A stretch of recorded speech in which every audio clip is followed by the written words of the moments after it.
নমস্কার, আমি অ্যাস্ট্রোসিদি।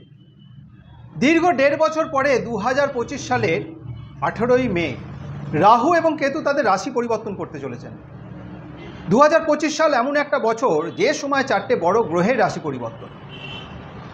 রাহু এবং কেতু একই শরীরের দুটো ভিন্ন অঙ্গ, তাদের রাশি পরিবর্তনও কিন্তু একই সাথে হয়। সুতরাং 18ই মে রাহু এবং কেতু তাদের রাশি পরিবর্তন একসাথেই করবে।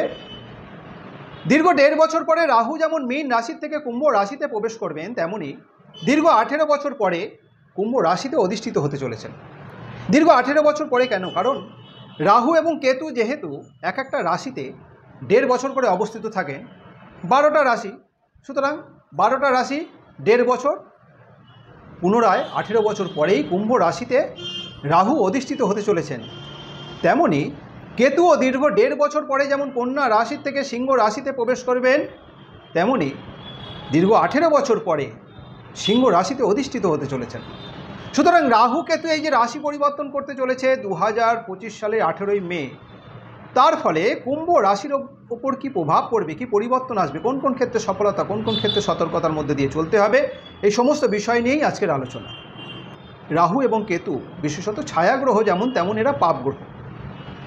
রাহু হচ্ছে এ জীবনের আশা আকাঙ্ক্ষা, ইচ্ছা, অনুভব, চাহিদা, কনস্ট্যান্টলি যে চিন্তাভাবনা আমাদের চলে, সেটাই হচ্ছে রাহু।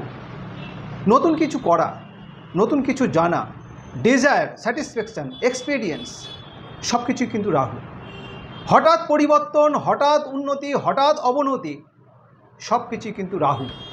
এই সব কিছু কন্ট্রোলার হচ্ছে রাহু, অর্থাৎ রাহুর মাধ্যম দিয়েই কিন্তু এই সব কিছু হয়ে থাকে। রাহু কিন্তু বিশেষত আর একটা জিনিস মাথায় রাখতে হবে, রাহু কিন্তু অবসেশন গ্রহ, অবসেশন নিয়ে আসে। যেভাবে বসবে সেই ভাব সম্পর্কিত বিষয়কে কেন্দ্র করে একই চিন্তাভাবনা বারবার কিন্তু জাতক জাতিকার মধ্যে ঘুরপাক খাবে। সুতরাং রাহুর মধ্যে কিন্তু এই প্রবণতাটাও আছে। তাহলে দীর্ঘ 18 বছর পরে রাহু যখন রাশিতে অবস্থিত হবে, রাশি থেকে আমরা কি জানতে পারি? রাশি থেকে আমরা নিজের সম্পর্কে জানতে পারি, অর্থাৎ সেলফ, আমাদের মস্তিষ্ক, আমাদের ব্যবহার, আমাদের পার্সোনালিটি, আমাদের নেচার, এই সমস্ত বিষয় সম্পর্কে কিন্তু আমরা রাশি থেকে জানতে পারি। সুতরাং রাশিতে যখনই অবস্থিত হবে 18ই মে থেকে আগামী 1.5 বছর, কুম্ভ রাশি জাতক জাতিকাদের মধ্যে যথেষ্ট পরিমাণে উচ্চাকাঙ্ক্ষা বৃদ্ধি পাবে। যে কোনো বিষয়কে কেন্দ্র করে কিন্তু এদের একটা উচ্চাকাঙ্ক্ষা দেখা দেবে। ইন্টেলিজেন্সি অনেকাংশে বাড়বে, যেটা কিন্তু আগামী 1.5 বছরের জন্য কুম্ভ রাশি জাতক জাতিকাদের জন্য যথেষ্ট শুভ। আশা আকাঙ্ক্ষা ইচ্ছা অনেকাংশে যেমন বাড়বে, তেমনি চিন্তা ভাবনা অনেক উঁচু ধরনের হবে। সব কিছু চাই, সব কিছু পেতে হবে, এই মেন্টালিটি কিন্তু এই আগামী 1.5 বছরে এদের মধ্যে কিন্তু দেখা দেবে।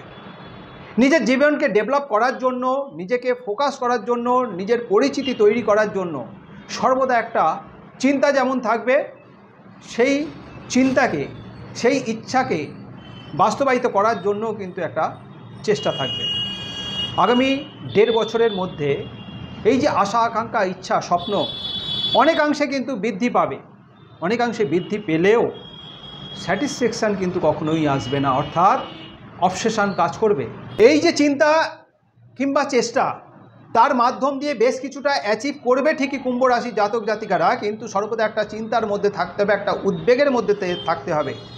নিজের এই যে স্বপ্নকে বাস্তবায়িত করতে গেলে সবার প্রথমে কিন্তু এই কুম্ভ রাশির জাতক জাতিকাদের একটা বিশেষ দিকে নজর রাখতে হবে, যেটা হচ্ছে যে মাল্টি লেভেলের চিন্তাভাবনা যে এই সময় দেখা দেবে, সেই মাল্টি লেভেলের চিন্তাভাবনার মধ্যে যদি নিজেকে নিয়োজিত রাখে, মাল্টি লেভেল চিন্তাভাবনার মধ্যে দিয়ে যদি নিজেকে পরিচালিত করে, তাহলে কিন্তু কখনোই সেই স্বপ্ন বাস্তবায়িত হবে না। কারণ স্বপ্ন বাস্তবায়িত করতে গেলে পার্টিকুলার একটা জিনিসের প্রতি নিজেকে নিয়োজিত রাখতে হবে। সর্বপ্রথম নিজের গোলটাকে সেট করতে হবে যে আমি কোনটা নিয়ে সফলতা পেতে চাইছি, কোনটা মাধ্যম দিয়ে নিজের স্বপ্নকে বাস্তবায়িত করতে চাইছি।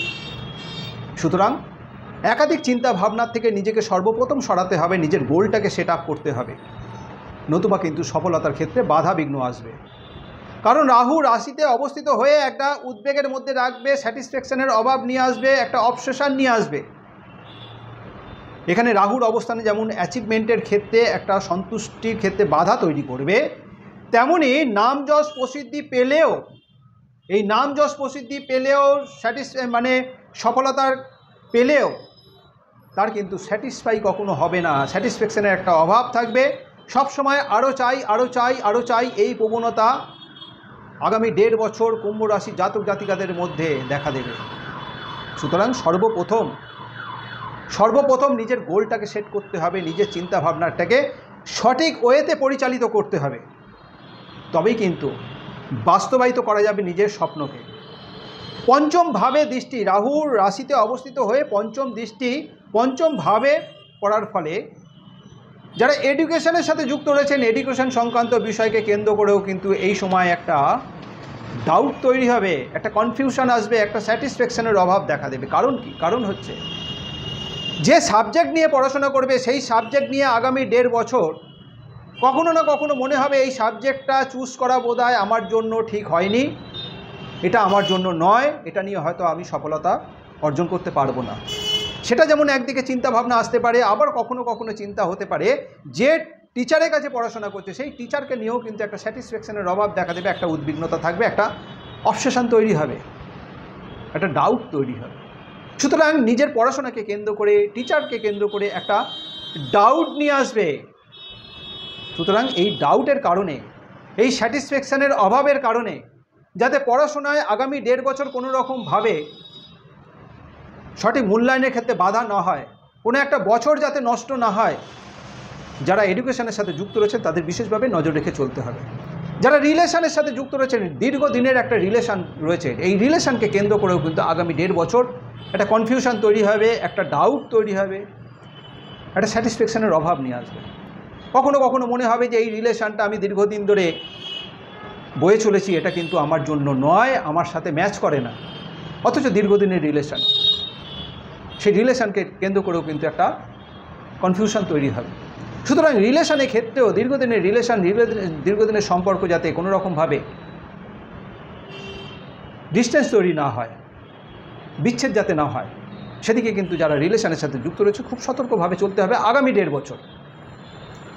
সপ্তমভাবে রাহু রাশিতে অবস্থিত হয়ে সপ্তমভাবে দৃষ্টি দেবে, এই সময় লাইফ পার্টনারকে নিয়েও কিন্তু একটা উদ্বিগ্নতা, একটা স্যাটিসফ্যাকশনের অভাব দেখা দেবে, একটা অ্যাডজাস্টমেন্টের অভাব তৈরি হবে আগামী 1.5 বছর। কেতুও, রাহু যেমন সপ্তম রাশিতে অবস্থিত, সপ্তমভাবে দৃষ্টিতে লাইফ পার্টনারকে নিয়ে যেমন একটা উদ্বিগ্নতার মধ্যে দিয়ে চলতে হবে, তেমনই কেতু যেমন সপ্তমভাবে অবস্থিত এই লাইফ পার্টনার সংক্রান্ত বিষয়ে অর্থাৎ ম্যারেজ লাইফকে কেন্দ্র করেও কিন্তু একটা অসন্তোষ দেখা দেবে। কোনো ক্ষেত্রে আনস্যাটিসফ্যাকশান নিয়ে আসবে, একটা স্যাটিসফ্যাকশনের অভাব নিয়ে আসবে। সুতরাং দাম্পত্য জীবনের সাথে যারা যুক্ত রয়েছেন তাদের যাতে কোনো রকম দাম্পত্য জীবনের ক্ষেত্রে ব্যাঘাত না ঘটে, পারিবারিক সুখ শান্তির ক্ষেত্রে যাতে কোনো রকমভাবে বাধা না তৈরি হয়, সেদিকে বিশেষভাবে নজর রাখতে হচ্ছে কুম্ভ রাশির জাতক জাতিকাদের আগামী 1.5 বছর।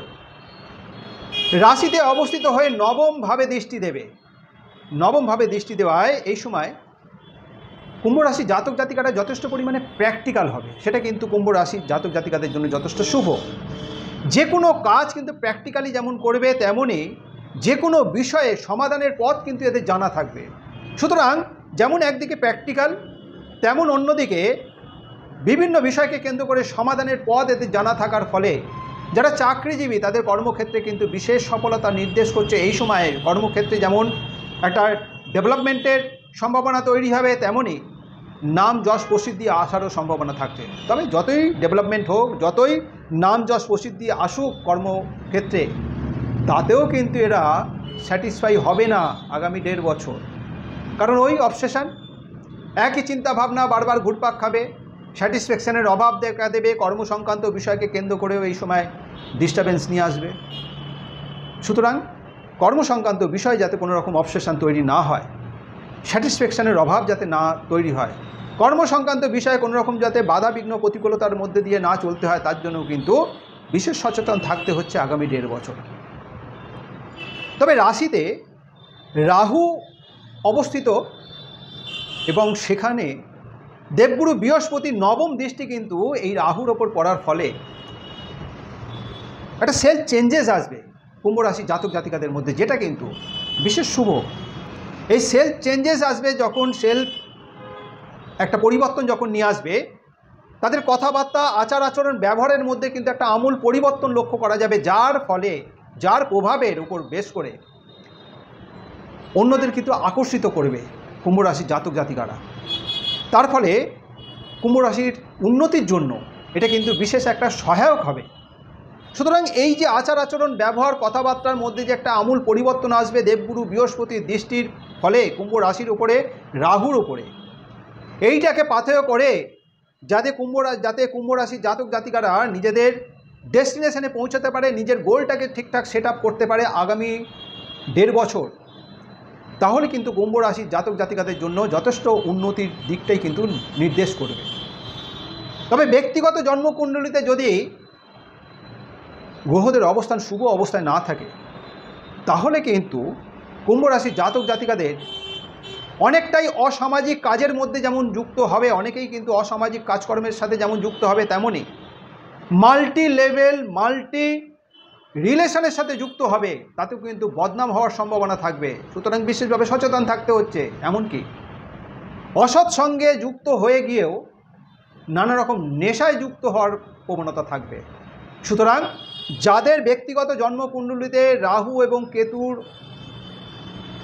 অবস্থানের সাথে সাথে অন্যান্য গ্রহদের অবস্থানও যদি অশুভ অবস্থায় থাকে, তাদের কিন্তু বিশেষ সচেতন থাকতে হবে আগামী 1.5 বছর। কারণ রাহু কেতুর এই যে সঞ্চার হতে চলেছে, রাহু কেতু এই যে রাশি পরিবর্তন করে কুম্ভ রাশি সাপেক্ষে রাশিতে রাহু এবং কেতু সপ্তমভাবে অবস্থিত থাকবে, তার প্রভাবের ফলে ব্যক্তিগত জন্মকুণ্ডলিতে গ্রহদের অবস্থান যদি অশুভ থাকে, তাহলে কিন্তু নানা দিক থেকে বিপর্যয়, নানা প্রতিকূলতার মধ্যে দিয়ে চলতে হবে, নানা বাধা বিঘ্ন, এমনকি বদনামের ভাগিদার হতে হবে কুম্ভ রাশির জাতক জাতিকাদের। খুব সচেতন থাকতে হচ্ছে। সুতরাং 18ই মে রাহু এবং কেতু যে রাশি পরিবর্তন করতে চলেছেন, কুম্ভ রাশির ওপর কী প্রভাব পড়বে, কী পরিবর্তন আসবে, কোন কোন ক্ষেত্রে সফলতা, কোন কোন ক্ষেত্রে সচেতনতার মধ্যে দিয়ে চলতে হবে, এই আলোচনার মাধ্যম দিয়েই বোঝানোর চেষ্টা করলাম। এই আলোচনা যদি আপনার কাছে গ্রহণযোগ্য হয়, অবশ্যই লাইক এবং শেয়ার আশা করব। যারা এখনও পর্যন্ত আমার এই চ্যানেলটিকে সাবস্ক্রাইব করেননি, আমার পরবর্তী ভিডিও, পরবর্তী আলোচনাগুলোর লিঙ্ক পেতে অবশ্যই চ্যানেলটিকে সাবস্ক্রাইব করে নেবেন। আজ এই পর্যন্ত। ভালো থাকবেন, সুস্থ থাকবেন। ধন্যবাদ।